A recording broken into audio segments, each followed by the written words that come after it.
ধরুন আপনি আরামে বসে চা খাচ্ছেন, পাশের বাড়িতে দুই ভদ্রলোক তর্ক শুরু করলো। আপনি ভাবলেন মানুষের ব্যক্তিগত ব্যাপার স্যাপার মানুষই সামলাক, কিন্তু মিনিট পাঁচেক পরে দেখলেন তর্ক থেমে গেছে। এখন উঠছে চেয়ার টেবিল, আর তারই একটা এসে আপনার জানালার কাঁচ ভেঙে দিল। তখনই বুঝতে পারলেন পৃথিবীতে নিরপেক্ষ বলে কিছু নেই, বিশেষ করে পাশের বাড়ি যদি মধ্যপ্রাচ্য হয়। ঠিক এই অবস্থাতেই এখন আছে তুরস্ক। ইরানকে কেন্দ্র করে যে যুদ্ধ শুরু হয়েছে সেটা শুধু ইরান বনাম ইসরায়েল বা আমেরিকার লড়াই না। তুরস্ক খুব ভালো করেই বুঝে গেছে এই আগুন যদি ছড়ায় তাহলে পরের ধোঁয়া তাদের ঘরেও ঢুকবে। রাজনীতিতে একটা প্রবাদ আছে, আগুন যখন লাগে তখন শুধু খড় পড়ে না, আশেপাশের গাছও শুকিয়ে যায়। মধ্যপ্রাচ্যের বর্তমান যুদ্ধ ঠিক সেই আগুনের মতো। শুরু হয়েছে ইরানকে ঘিরে, কিন্তু ধোঁয়া ইতোমধ্যে পৌঁছে গেছে তুরস্কের আকাশে। আজকের এক্সপ্লেইনার ঠিক সেই বিষয় নিয়েই। ইরানের পর কি তুরস্ক? তুরস্ক এখন অদ্ভুত এক উত্তেজনার মধ্যে আছে, কারণ তারা কয়েকটা জিনিস একসঙ্গে দেখছে।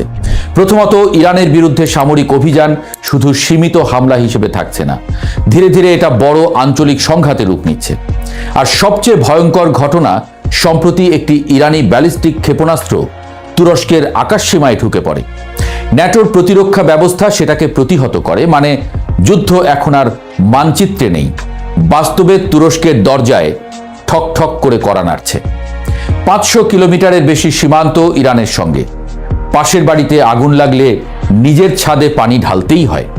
তুরস্কের প্রেসিডেন্ট রিসেপ তাইয়েপ এরদোয়ান বারবার একটা কথা বলছেন, এই যুদ্ধ শুধু হামলা পাল্টা হামলা না, এটা পুরো অঞ্চলের শক্তির ভারসাম্য বদলে দিতে পারে।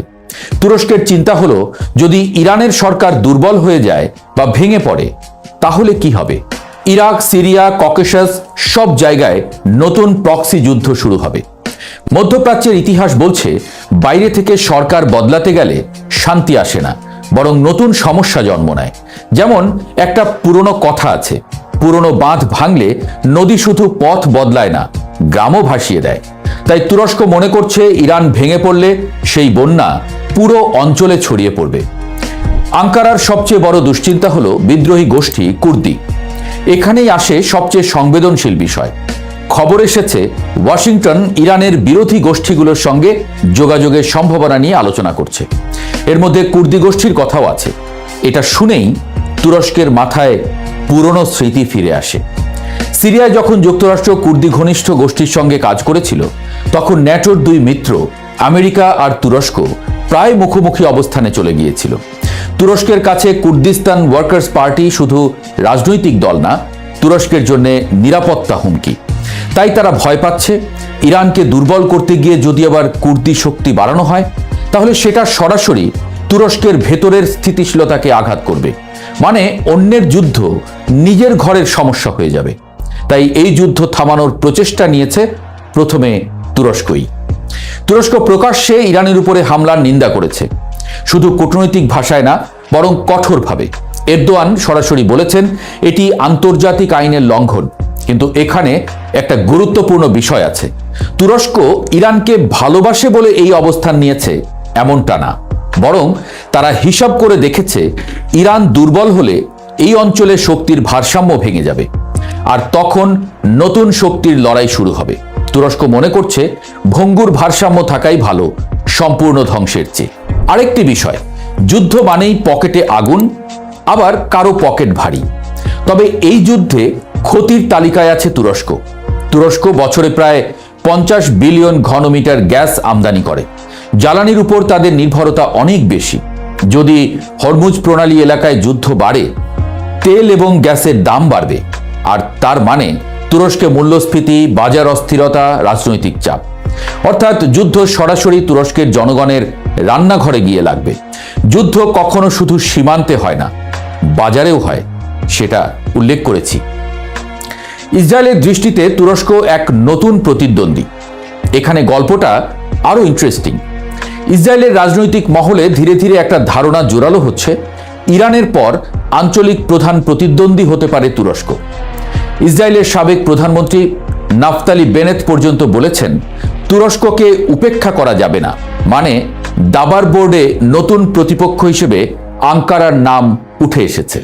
তুরস্ক ভালোভাবেই বুঝে গেছে গাজা, লেবানন, সিরিয়া, ইরানের পর চাপের কেন্দ্র ধীরে ধীরে তাদের দিকে ঘুরতে পারে। এটা সরাসরি যুদ্ধ না হলেও রাজনৈতিক, সামরিক ও কৌশলগত চাপ বাড়াতে পারে। তবে তুরস্ক কি প্রস্তুত? এটাই সবচেয়ে গুরুত্বপূর্ণ প্রশ্ন।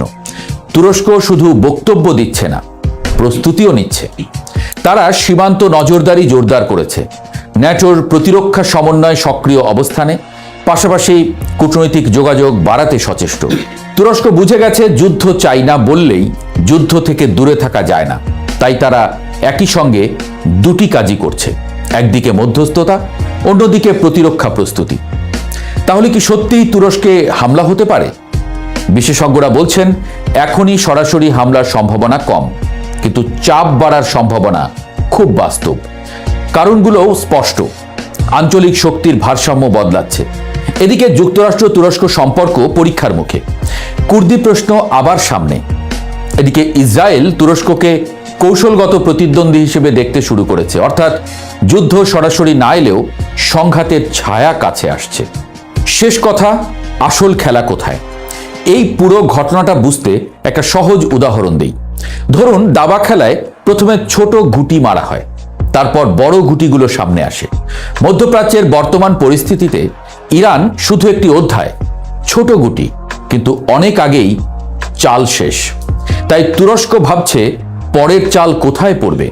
তাই তারা এখন যুদ্ধ থামাতে চাইছে, কারণ তারা জানে যে আগুন অন্যের ঘরে জ্বলে, সময় পেলে নিজের উঠোনেও পৌঁছে যায়। মধ্যপ্রাচ্যের রাজনীতি এখন ঠিক সেই আগুনের মতো, আর তুরস্ক দাঁড়িয়ে আছে আগুন আর নিজের বাড়ির মাঝখানে।